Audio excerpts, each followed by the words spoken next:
It's video number 2, Jack London's To Build a Fire, written in third person point of view narration. Let's begin today's session. At 12 o'clock the day was at its brightest. When was the day at its brightest? At 12 o'clock, yet the sun was too far south on its winter journey to clear the horizon. The bulge of the earth intervened between it and Henderson Creek, where the man walked under a clear sky at noon and cast no shadow. At 12:30, when, at 12:30 to the minute, he arrived at the forks of the creek, he was pleased at the speed he had made. And why?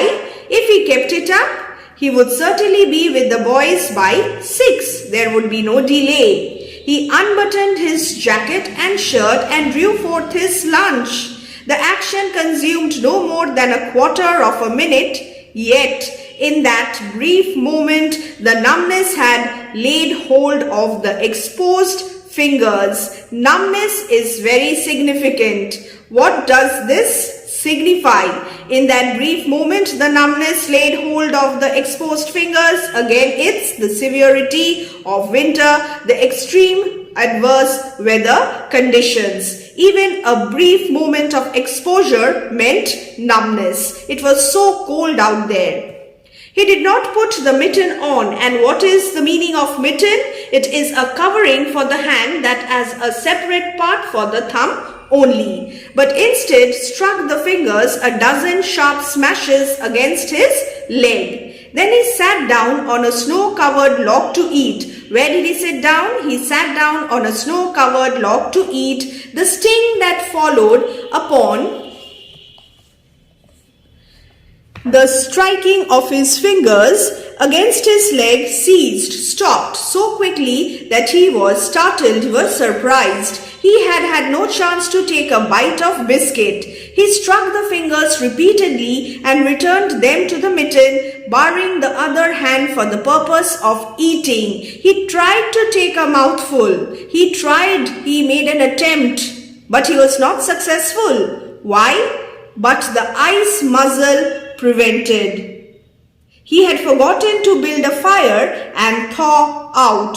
So that the man is unable to eat without a fire despite keeping his lunch against his body shows that his preparations are not enough to face this degree of cold. He chuckled at his foolishness. What is the meaning of chuckle? Laughed in a quiet way. And as he chuckled, he noted the numbness creeping into the exposed fingers. Again, numbness creeping into the exposed fingers, so cold. Also, he noted that the stinging which had first come to his toes when he sat down was already passing away. He wondered whether the toes were warm or numb. He moved them inside the moccasins and decided that they were numb. Just observe the number of times numb or numbness is repeated. He is repeating this again and again in order to draw the attention of the readers or in order to emphasize on the extreme cold winter conditions. The man is pitted against such a powerful nature. He pulled the mitten on hurriedly and stood up. He was a bit frightened. He stamped up and down until the stinging returned to the feet. An important literary device used here is flashback. That man from Sulphur Creek had spoken the truth when telling how cold it sometimes got in the country. Flashback. What is flashback? It is a break or scene of past events that writers insert to provide a background or context to the story. The advice of the old-timer on Sulphur Creek reoccurs in the man's head several times throughout this story. At first, he just laughs at it, but as the plot unfolds, he starts to realize that the man has spoken the truth. Keep this in mind. Flashback. There was no mistake about it. It was cold, okay. He strode up and down, stamping his feet and threshing his arms until reassured by the returning warmth. Then he got out matches and proceeded to make a fire. Fire as a symbol is very important.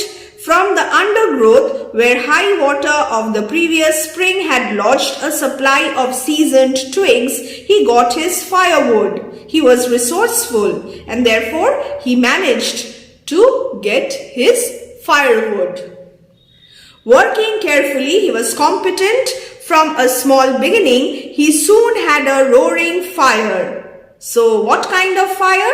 It was a roaring fire over which he thawed the ice from his face and in the protection of which he ate his biscuit. What are the two things that he did after he had built a roaring fire? He thawed the ice, number one, from his face, and in the protection of the fire he ate his biscuits. Just a little while ago he could not eat his lunch because of the ice muzzle. For the moment, the cold of space was outwitted. What is the meaning of outwitted? Defeated or tricked someone. Here, fire outwitted cold. The dog took satisfaction in the fire, stretching out close enough for warmth and far enough away to escape being singed. Singed, burned slightly. Now here, the first successful fire establishes fire as a source of life and protection, vitally important to the man's survival in the story, and fire is also a symbol of human technology in harmony with nature. So, fire as a symbol, learn. He utilizes the natural resources like seasoned twigs, dry grasses, and then he uses his own resourcefulness to build a fire. So human technology in harmony with nature. And the two reactions of the man and of the dog when there is a roaring fire. Learn this. When the man had finished, he filled his pipe and took his comfortable time over a smoke. Then he pulled on his mittens, settled the ear flaps of his cap firmly about his ears, and took the creek trail up the left fork. The dog was disappointed and yearned back toward the fire. The dog did not want to leave this place, leave the fire behind. The dog's attachment to the fire shows its instinctual knowledge is more effective in this situation than the man's scientific knowledge. This man did not know cold. Possibly all the generations of his ancestry, his predecessors, his family members had been ignorant of cold, of real cold, of cold 107 degrees below freezing point. Again, Jack London uses repetition in order to emphasize on the severe weather conditions. But this shows that there is a difference between the man's rationality and the dog's instinctual knowledge. But the dog knew. What did he know? But the dog knew, with all its ancestry knew, and it had inherited the knowledge, and it knew that it was not good to walk abroad in such fearful cold. The man knew a lot of things, the dog also knew a thing, and that was probably what was to be done in such fearful cold. It was the time to lie snug, comfortable, in a hole in the snow and wait for a curtain of cloud, alliterative expression, to be drawn across the face of outer space from where this cold came. On the other hand, there was no keen intimacy between the dog and the man. The lack of care between dog and man is further established here. The one was the toil slave of the other, and the only caresses it had ever received were the caresses of the whiplash and of harsh and menacing throat sounds that threatened the whiplash. Here, the only caresses that the dog had ever received were the caresses of the whiplash. A whiplash causes pain. So how can it be the fond caresses? So here, Jack London seems to be using the literary device oxymoron, and with the help of oxymoron, we are reminded that there is no love at all in the dog's obedience to the man, only violence and self-interest, nothing else. So the dog also made no effort to communicate its apprehension, fear to the man. It was not concerned in the welfare of the man. The man was his fire provider. It was for its own sake that it yearned back toward the fire. But the man whistled, and the dog had to obey him, and spoke to it with the sound of whiplashes, and the dog swung in at the man's heels and followed after. The man took a chew of tobacco and proceeded to start a new amber beard. The beard is amber in color, yellowish in color. Why? Because of the frozen tobacco juice due to the intense cold. Also, his moist breath quickly powdered with white his moustache, eyebrows and lashes. There did not seem to be so many springs on the left fork of the Henderson, and for half an hour the man saw no signs of any. The man was observant and he was cautious, but something happened. And then it happened. What happened? The rising action. A dramatic moment. At a place where there were no signs, where the soft unbroken snow seemed to advertise solidity beneath, the man broke through. So this is the dramatic moment. He broke through. It was not deep. He wet himself halfway to the knees before he floundered out to the firm crust. Somehow he managed to get out of there and he came onto the firm crust.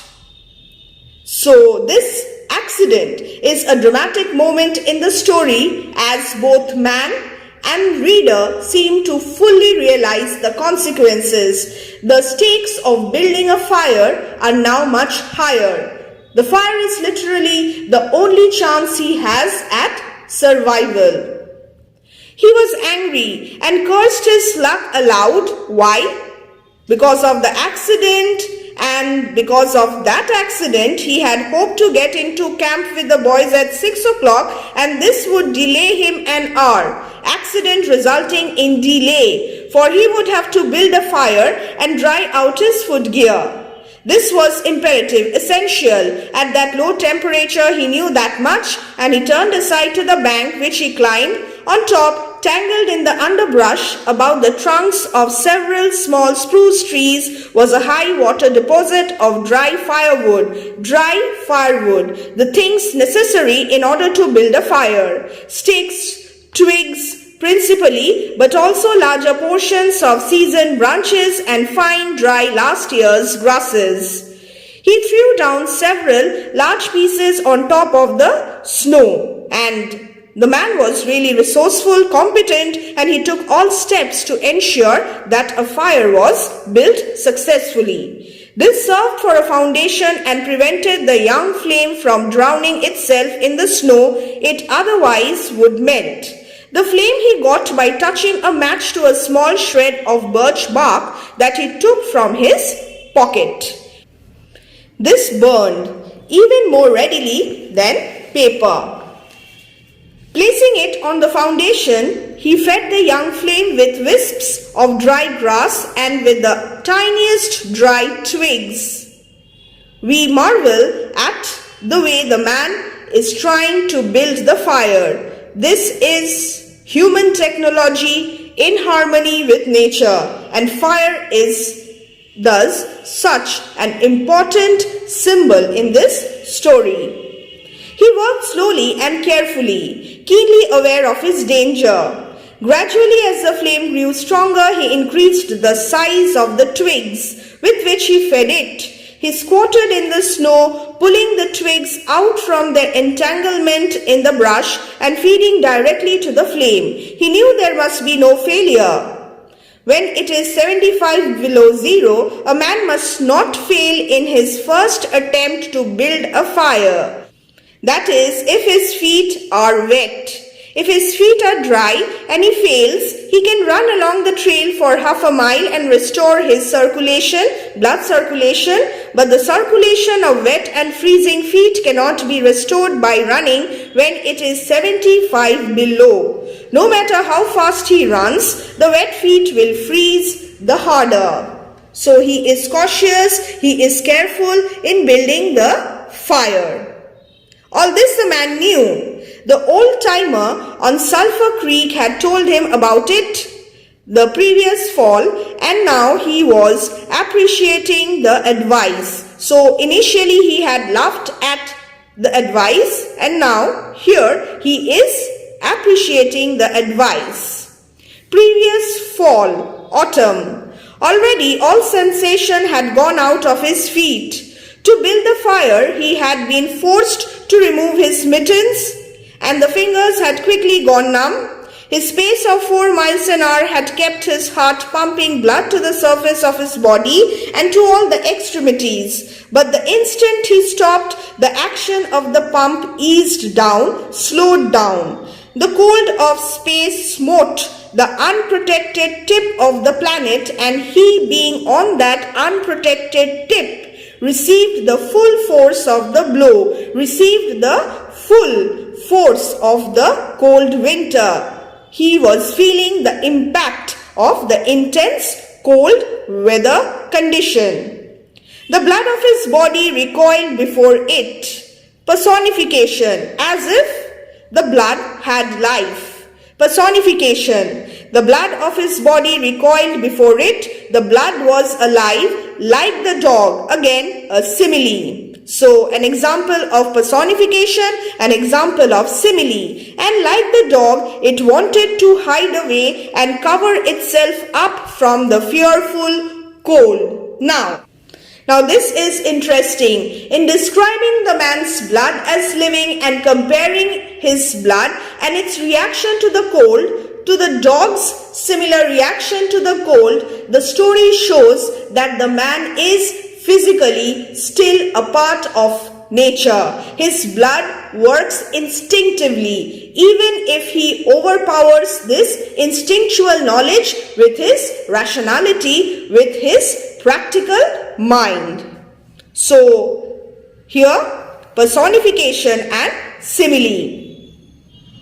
So long as he walked 4 miles an hour, he pumped the blood willy-nilly to the surface, but now it ebbed away and sank down into the recesses of his body. The extremities were the first to feel its absence. His wet feet froze the faster, and his exposed fingers numbed the faster, though they had not yet begun to freeze. Nose and cheeks were already freezing, while the skin of all his body chilled as it lost its blood. See how he is perhaps losing control over his own body.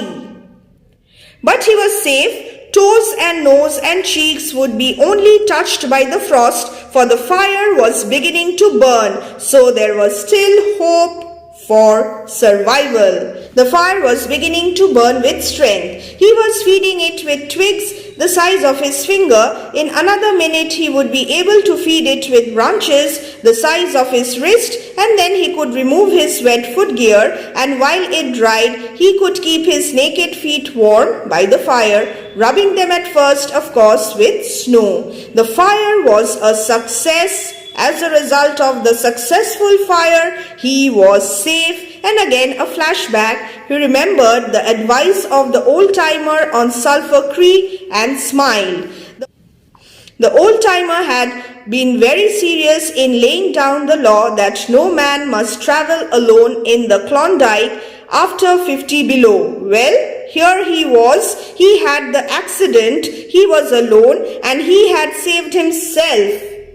So the man's success in building the fire seems a testament to his resourcefulness and the power of man in nature. Yet the man's self-congratulation also lacks any respect for nature and smacks of a kind of pride before a fall. He is overconfident, he is proud. Those old-timers were rather womanish. Some of them, he thought, all a man had to do was to keep his head and he was all right. Any man who was a man could travel alone. But it was surprising the rapidity with which his cheeks and nose were freezing, his overconfidence versus his inability to control his body. The cold was now beginning to get its grip on the man, and he had not thought his fingers could go lifeless in so short a time. He knew everything. He was so confident.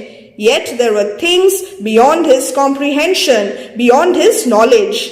Lifeless they were, for he could scarcely make them move together to grip a twig. Lifeless they were. His fingers were lifeless, numb and now lifeless, an example of inversion. For he could scarcely make them move together to grip a twig, and they seemed remote from his body and from him, his inability to control his bodily movements. When he touched a twig, he had to look and see whether or not he had hold of it. The wires were pretty well down between him and his finger ends, all of which counted for little. There was the fire. He would be saved because of the fire, snapping and crackling and promising life. Description of the fire. This fire was snapping, crackling, promising life with every dancing flame. He started to untie his moccasins. They were coated with ice. The thick German socks were like sheets of iron halfway to the knees. Now, simile. And the moccasin strings were like rods of steel, all twisted and knotted as by some conflagration. Here also a simile. For a moment he tugged with his numb fingers, then realizing the folly of it, he drew his sheath knife. The fire was snapping, crackling, promising life with every dancing flame. Personification. But before he could cut the strings, it happened. It was his own fault, or rather his mistake. What was this mistake? He should not have built the fire under the spruce tree.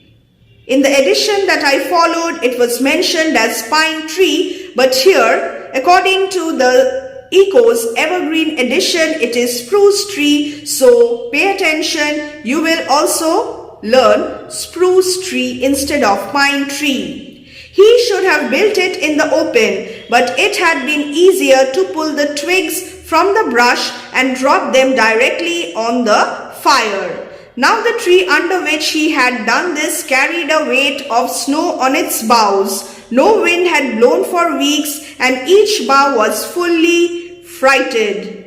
Each time he had pulled a twig, he had communicated a slight agitation to the tree, an imperceptible agitation. So, the collapse of the snow from the trees is the best example of the broader theme of chance and human error. The collapse of the snow occurs both through the man's failure to understand the consequences of the position of his fire, as well as by the chance of where the snow falls and when. But it also shows his failure of imagination, his failure to be interested in and see the broader possibilities and risks of the world around him. So far as he was concerned, but an agitation sufficient to bring about the disaster. High up in the tree, one bough capsized its load of snow. This fell on the boughs beneath, capsizing them. This process continued, spreading out and involving the whole tree. It grew like an avalanche, and it descended without warning upon the band and the fire was blotted out. So, what will happen to the man? Where it had burned was a mantle of fresh and disordered snow. The fire was important for their survival, the survival of the man and the survival of the dog. Here again we have a figure of speech. It grew like an avalanche. Simile. The fire is smothered under a pile of snow and the man was shocked. It was as though he had just heard his own sentence of death. In the moment of his fire's collapse, the man is humbled. For a moment he sat and stared at the spot where the fire had been. So now there is just a pile of snow. Then he grew very calm. Perhaps the old-timer on Sulphur Creek was right. If he had only had a trail mate, a companion, he would have been in no danger now. The trail mate could have built the fire. Well, it was up to him to build the fire over again. And this second time there must be no failure. Even if he succeeded, he would most likely lose some toes. His feet must be badly frozen by now, and there would be some time before the second fire was ready. He begins to admit that the old man was right and that the situation is extremely serious. However, he still refuses to consider the possibility of his own death, and he still focuses on the practical steps toward survival. Such were his thoughts, but he did not sit and think them. He was busy all the time. They were passing through his mind. He made a new foundation for a fire, this time in the open where no treacherous tree could blot it out. Now he would not repeat the same mistake. Though the central theme of the short story is the conflict of man versus nature, another theme seems to be of no less importance here. It is a man's desperate need of companions in a difficult situation. The story's message is that no matter how self-confident and independent people are, they do need somebody to support them. Now, let's proceed. Next he gathered dry grasses and tiny twigs from the high water flotsam. What is the meaning of flotsam? Just have a look. The meaning of flotsam. He could not bring his fingers together to pull them out, but he was able to gather them by the handful. In this way he got many rotten twigs and bits of green moss that were undesirable, but it was the best he could do. He worked methodically, even collecting an armful of the larger branches to be used later when the fire gathered strength. And all the while the dog sat and watched him, a certain yearning wistfulness in its eyes, for it looked upon him as the fire provider. It was a relationship based on self-interest. And the fire was slow in coming. So, the watching dog again suggests the man's lack of instinctual response to his situation as opposed to his rational, practical response. And the detailed and painstaking description of the man's struggle to complete simple tasks with frozen fingers demonstrates the realism of Jack London's writing. We will see how, when all was ready, the man reached in his pocket for a second piece of birch bark. He knew the bark was there, and though he could not feel it with his numb fingers, he could hear its crisp rustling as he fumbled for it. Try as he would, he could not clutch hold of it. His helplessness, and all the time in his consciousness was the knowledge that each instant his feet were freezing. He knew what would happen to him. This thought tended to put him in a panic. Now he was in a panic, but he fought against it and kept calm. He did not lose hope. He pulled on his mittens with his teeth and threshed his arms back and forth, beating his hands with all his might against his sides. He did this sitting down, and he stood up to do it, and all the while the dog sat in the snow, its wolf brush of a tail curled around warmly over its 4 feet. Its sharp wolf ears pricked forward intently as it watched the man. The dog was watching the activities of the man. And the man, as he bit and threshed with his arms and hands, felt a great surge of envy, jealousy, as he regarded the creature that was warm and secure in its natural covering. The man's jealousy of the dog shows a shift in his thinking. He is no longer confident in his man-made resources and recognizes that the dog is better prepared than he because of its natural abilities, of its natural covering. Now, my dear students, I will need another video in order to finish the explanation, and there I will discuss a few questions as to why is the man unnamed in To Build a Fire, what are the themes, how many fires are built by the man in the story To Build a Fire. Till then, take care and don't worry, the video is going to be uploaded very soon.